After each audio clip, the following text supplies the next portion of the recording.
Maithili express की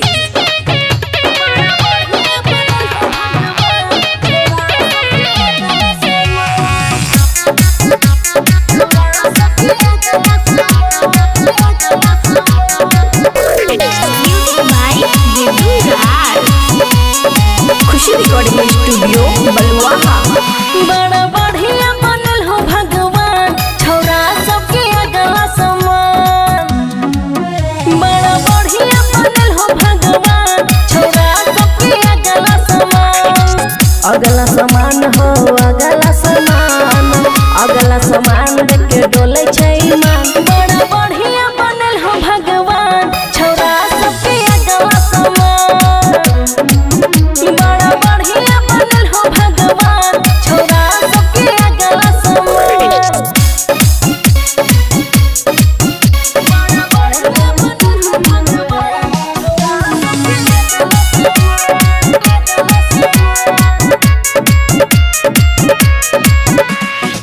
छौरा के दिल हो बड़का खजाना, छौरी सब देख के भेल दीवाना। हाँ, छौरा के दिल हो बड़का खजाना, छौरी सब देख के भेल दीवाना। बड़ी बढ़िया बनल हो भगवान, छौरा सबके अगला समान। बड़ी बढ़िया बनल हो भगवान, छौरा सबके अगला समान।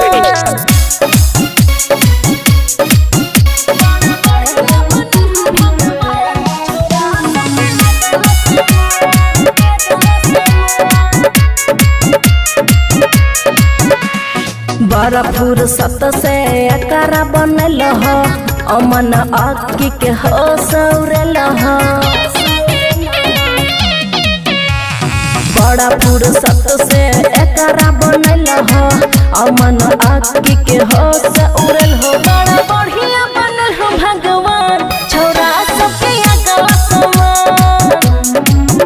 बड़ा बढ़िया बनल हो भगवान, छौरा सबके अगला समान।